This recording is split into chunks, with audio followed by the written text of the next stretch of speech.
गुरु हमारे जीवन के स्तंभ है।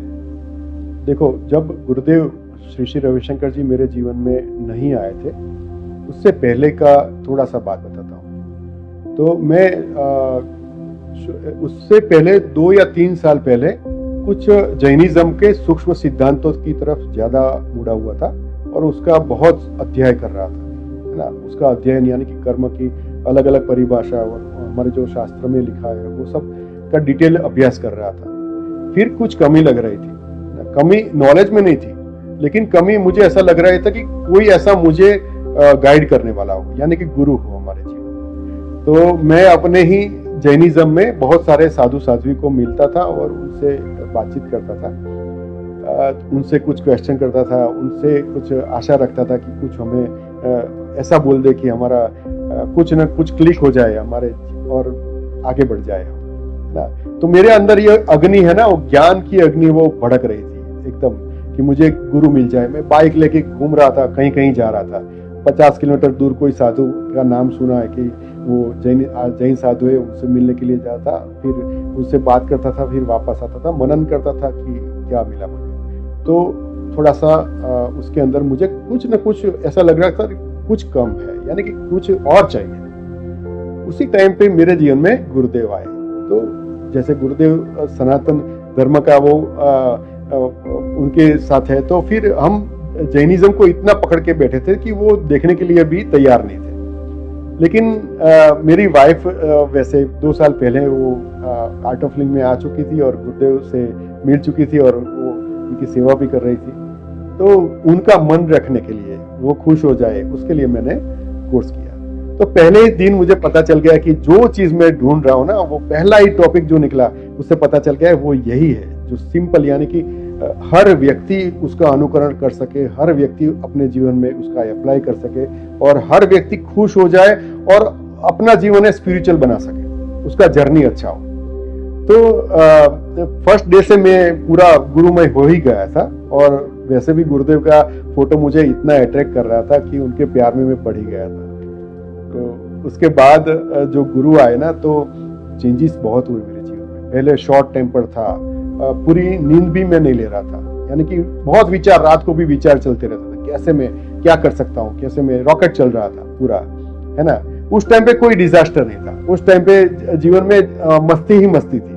लेकिन जो मार्ग था ना, वो स्पिरिचुअल का, तो मार्ग का जो अग्नि था ना, उसको पूरा डायरेक्शन मिला नहीं था।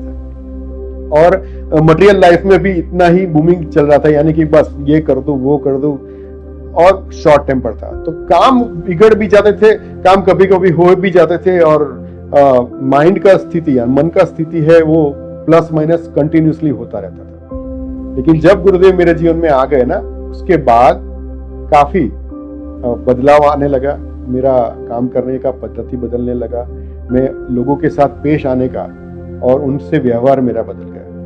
मेरा व्यवहार बदला तो सामने वाले का भी व्यवहार काफी बदल गया, है ना। बिजनेस करने का पद्धति हमने चेंज किया, तो मन शांत करके, कभी कभी ऐसा भी होता था कि बिजनेस के अंदर भी काम कम हो गया है, अभी क्या करेंगे, इनकम कम हो गया है। तो वो सब चैलेंजेस भी शांत मन से साधना करने के बाद जैसे ही निकलते थे ना, तो अच्छे अच्छे मिरेकल्स हमारे जीवन में होने लगे। तो ऐसे ही तो गुरुदेव, और जब जब हमारे जीवन में चैलेंजेस आए ना, गुरुदेव ने हमारा हाथ पकड़ के रखा है, ऐसा हाथ पकड़ के रखा है कि आप बात मत पूछो। जब भी मेरे जीवन में इश्यूज आए हैं, गुरुदेव ने पर्सनली हमको गाइड किया है, मेरे पूरे फैमिली को गाइड किया है, मुझे गाइड किया है, मेरी वाइफ को गाइड किया है, और पर्सनली।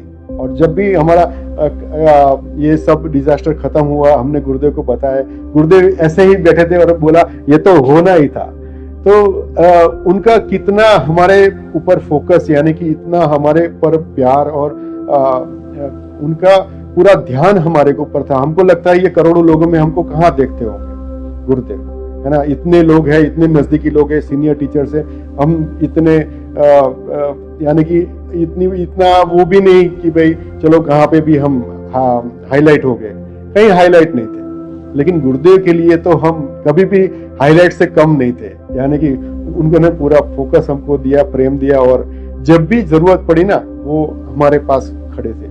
तो उनकी एनर्जी से ही हम बचे रहे, आगे बढ़ते रहे। और आज मैं जो इवन हीलिंग कर रहा हूँ उनमें भी उनका ही ब्लेसिंग है और कुछ नहीं है ना। वो परम यानी कि वो एनर्जी है, यानी कि उनका हम डिस्क्राइब नहीं कर सकते। लेकिन उनको जब याद करते हैं और किसी के साथ बात करते हैं तो जो फ्लो आता है ना, अपने आप सामने वाला हील होने लगता है। बहुत सारे ऐसे मिरेकल है। एक मैं आपको मिरेकल बताता हूँ। वासद आश्रम गुजरात का आश्रम है, वहां पे मैं गया था। वो एक छोटा सा योग का टीचिंग का यानी कि एक सेमिनार था 5 दिन का। तो मैं वहां गया था, मैंने इंट्रोडक्शन दिया कि मैं ऐसे हीलिंग कर रहा हूँ, मैं 7 प्रकार की थेरापी देता हूँ, मेरु चिकित्सा, मर्मा चिकित्सा, साउंड हीलिंग, ऐसा सब बताया, ऑरिकुलर एक्यूपंक्चर वो सब करता हूँ। तो एक बंदा मेरे पास आया, दीपक उसका नाम था, वो अहमदाबाद का ही था, और मेरे पास आया कि भैया मुझे अपर बैक में पेन है और 7 साल से वो जा नहीं रहा है, भैया मैं बहुत परेशान हूँ। मैंने बोला आप कर रहे हो? तो उन्होंने बोला मैं सबको डांस सिखा रहा हूँ। तो मैंने सोचा कि अच्छा ठीक है। उनसे मैंने उनकी आंखों में देखा और ऐसे ही जो बैक पर हाथ रख के अंदर से आया वो मैंने बताया कि भैया नजदीकी लोगों को तुम माफ कर दो, बस इतना बोला। और वो मेरे सामने ही देखता रहा और फिर दूसरे दिन मेरे पास आया और सीधा आके बोला भैया मेरा 90% पेन चला गया है। मैंने कुछ थेरापी नहीं दिया उसको कुछ सिर्फ इतना बोला, हाथ रखा, बस दैट्स ऑल। ये गुरु का एनर्जी होता है ना। तो सबके पास हीलिंग पावर थोड़ा ज्यादा होता ही है। हर माँ अपने बच्चे को हील करती ही रहती है, सुलाती है, जब वो हाथ को थपथपाती है प्रेम से, वो एक प्रकार का हीलिंग है। लेकिन जब ऐसे बड़े बड़े केस आते हैं, यानी कि ज्यादा साल तक पेन रहा, ज्यादा साल तक इंटरनल बॉडी के इश्यू रहे, मेंटल और इमोशनल इश्यू रहे, वो सब भी ये हीलिंग की अलग अलग प्रोसेस से बिना दवाई के हम ठीक कर सकते हैं। तो ऐसे बहुत सारे एग्जांपल हैं मेरे पास। ये सब थेरापी कर रहा था 2014 से। फिर एक एक करके और थेरापी मेरे जीवन में आने लगी। तो 2015 में कुछ सीखा, साउंड हीलिंग सीखा। 17 में मैंने मेरु चिकित्सा सीखा। फिर मर्मा चिकित्सा सीखा। मर्मा में भी 2 प्रकार के मर्मा सीखे। ऑरिकुलर एक्यूपंक्चर सीखा, कान के अंदर नीडल डाल के हम किसी को भी ठीक कर सकते हैं, तो वो सीखा। अगले साल मैंने वर्मा थेरापी सीखा। वो थोड़ा मर्मा जैसा ही है लेकिन थोड़ा अलग से है, फिर बहुत इफेक्टिव है। हमारे पास क्लाइंट आते हैं, पेशेंट आते हैं, तो उनसे बात करते हैं पहले, क्योंकि बात करने से ही हमको पता चला कि वहां पे पेन है, लेकिन आया कहाँ से। तो पेन आया, बैक पेन है, कहाँ से आया, नी पेन है, कहाँ से आया, एंकल में प्रॉब्लम है, कहाँ से आया है ना, वो वर्टिगो है, कहाँ से आया, या माइग्रेन है, कहाँ से आया, हाथ में पेन है, जो रिस्ट में पेन है, कहाँ से आया। तो हम वो ढूंढते हैं पहले, तो उसका डेप्थ में जाते हैं, थोड़ी सी बात करते हैं, तो पता चलता है कि जो पेशेंट है उसके जीवन में क्या चल रहा है। तो जनरली क्या होता है कि ये सब पेन जो है उसका कनेक्शन किसी न किसी इमोशन के साथ कनेक्टेड है। जैसे स्पाइन के साथ आपके जो आधार है, स्पाइन क्या है, हमारे बॉडी का आधार है। मैं बैठा हूं तो कहाँ बैठा हूं, मैं L4 L5 के ऊपर बैठा हूं, है ना। और अपर बैक का थोड़ा अलग इमोशन है, अलग प्रकार से कनेक्शन है, और लोअर बैक का अलग कनेक्शन है। जैसे लोअर बैक है वो क्या है, हमारा आधार है। तो हमारे आधार क्या है, फैमिली और फाइनेंस। जब फैमिली में से कोई आधार हट जाता है तो कभी हम ज्यादा भावुक होके उसका हम ज्यादा वो ले लेते हैं। यानी कि नजदीकी कोई गुजर गया, फादर गुजर गए या फिर दादा गुजर गए, जिनके साथ ज्यादा अटैचमेंट था, तो पूरा इफेक्ट आएगा आपका लोअर बैक के ऊपर ही आएगा, आपका L4 L5 के ऊपर ही आएगा। फाइनेंस में किसी के साथ वो बड़ा हो गया है, या फाइनेंस आपका बहुत ही आपको स्ट्रगल दे रहा है, तो L4 L5 पर ही आपका वो पूरा वजन आएगा, है ना। तो यथा पिंडे तथा ब्रह्मांडे जो बोलते हैं ना, कि अंदर जो चल रहा है वही बाहर इफेक्ट में आता है।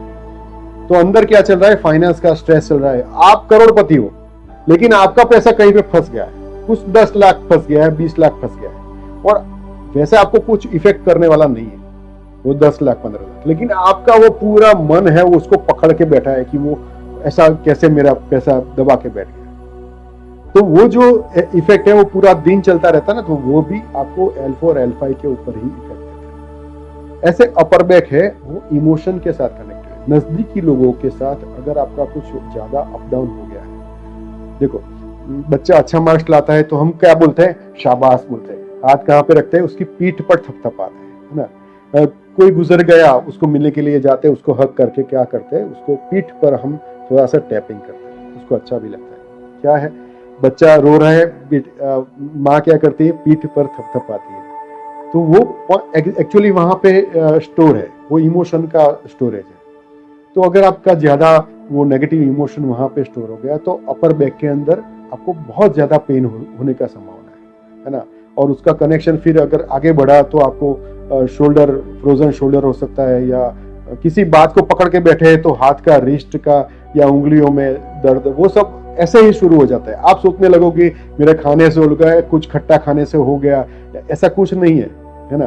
कुछ खाने से होता है, ऑफ कोर्स होता है, आपका जो भोजन है उसके ऊपर भी काफी आपका बॉडी का कनेक्शन रहता है, लेकिन ज्यादातर मेंटल और इमोशनल भी रहता है। तो जो अपर बैक में पेन है तो वो सब हम स्टडी करते हैं ना। सब सामने वाला आता है तो पहले थोड़ी स्टोरी समझते हैं, फिर हम सडनली कुछ क्वेश्चन करते हैं, है ना। वो बताते नहीं है लेकिन फिर धीरे से वो बता ही देते हैं कि भाई मेरा जीवन में ऐसा ऐसा हुआ है और इसके तो क्या, उसका क्या है। हमने बोला भाई कनेक्शन है, आपका जो जीवन में चल रहा है वो आपको पेन दे रहा है ना।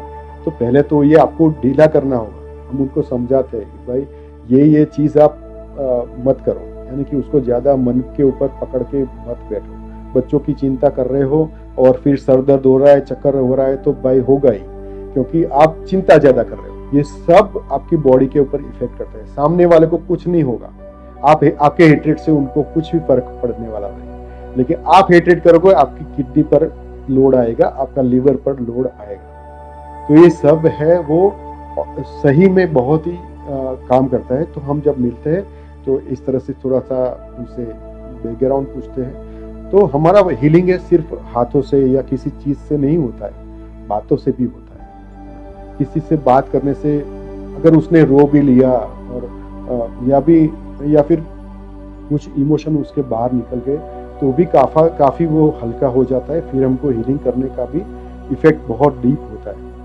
तो इस प्रकार से काफी हमारे साथ एक्सपीरियंस हुए। तो उसमें से एक एक्सपीरियंस आपको बताता हूँ, है ना। जिसके अंदर एक डॉक्टर थे, बहुत बड़े सर्जन थे। उनकी वाइफ को बहुत सालों से, शायद वो बोल रही थी कि उनकी जब पहली संतान हुई तभी से उनको ये 10-15 साल से बैक पेन है। और वो बारी बारी दवाई तो लेते ही रहते, घर में डॉक्टर है तो, लेकिन उनको परमानेंट कुछ हो नहीं रहा। तो डॉक्टर साहब भी उनके साथ आए। तो जो उनके हस्बैंड थे वो भी उनके साथ आए। अपोलो हॉस्पिटल में बहुत बड़े सर्जन थे, दिन रात वो सर्जरी का। और उनकी वाइफ को वो ऐसा ही बोल रहे थे कि तुम सर्जरी करवा लो, स्पाइन में कुछ करवा लो। उनका जो सब एक्सरे सब लेके आए थे, वे एक्सरे में तो मुझे कुछ समझ में आएगा नहीं, मेरे मेडिकल फील्ड का तो हूँ नहीं। तो मुझे सब बता रहे थे कि ये L4 में ऐसा है, L5 में ऐसा है। मैंने बोला सर देखो ये सब आप रखो, मुझे एक मौका दो।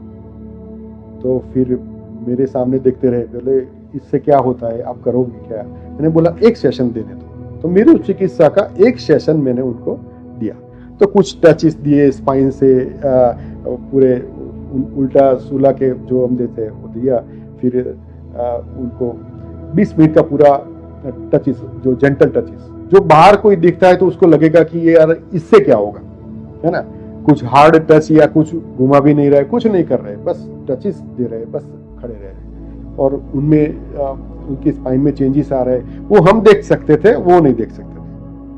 तो फर्स्ट डे उन्होंने चिकित्सा लिया, घर पे गए। फिर शाम को जो खाना खाने डिनर के टेबल पर अपनी वाइफ को पूछा कि अभी तुझको जाना तो नहीं है ना, कि मुझे तो कुछ फील नहीं हो रहा है।